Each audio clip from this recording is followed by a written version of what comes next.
Hi students, welcome to Harsh media. So இந்த வீடியோவில் நம்ம எதை பற்றி பார்க்க போகிறோம் அப்படின்னா, ரொம்பவுமே இம்பார்ட்டண்ட்டான ஒரு பிரேக்கிங் நியூஸ் தான். +1 ஸ்டூடெண்ட்ஸுக்கு வந்து பொதுத் தேர்வை கேன்சல் பண்ணியிருக்காங்க. ஸோ ஃபர்ஸ்ட் ஆஃப் ஆல் இந்த எக்ஸாமை பொறுத்த வரைக்கும் ஒரு 4 to 5 இயர்ஸாக இதை கண்டினியூஸாக ரன் பண்ணிகிட்டு இருந்தாங்க. அதுக்கு முன்னாடியும் +1க்கு வந்து எக்ஸாம்ஸ் கிடையாது தான்.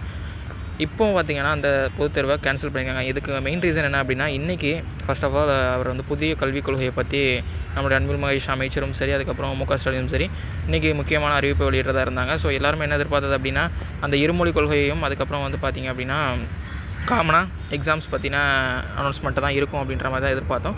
பட் நம்ம யாருமே எதிர்பார்க்காத விதமாக ரொம்ப நாளாக ஆசிரியர்கள் வச்சுட்டு இருந்த கோரிக்கையை ஏற்று இன்றைக்கி வந்து முதலமைச்சர் அவர்கள் வந்து +1 தேர்வை ரத்து பண்ணியிருக்காரு. அதாவது நடப்பு கல்வி ஆண்டு முதலே ரத்து. அதாவது இந்த வருஷம் படிச்சுட்டு இருக்கக்கூடிய +1 ஸ்டூடெண்ட்ஸுக்கும் பப்ளிக் எக்ஸாம் கிடையாது அப்படின்னு சொல்லி அவர் என்ன பண்ணியிருக்காரு அப்படின்னா அனௌன்ஸ் பண்ணியிருக்காரு. ஸோ இதன் மூலிமா இது என்ன தெரிய வந்திருக்கு அப்படின்னா, இனி 10th-க்கும் 12th-க்கும் மட்டும்தான் எக்ஸாம்ஸ் கண்டினியூ பண்ண போகிறாங்க.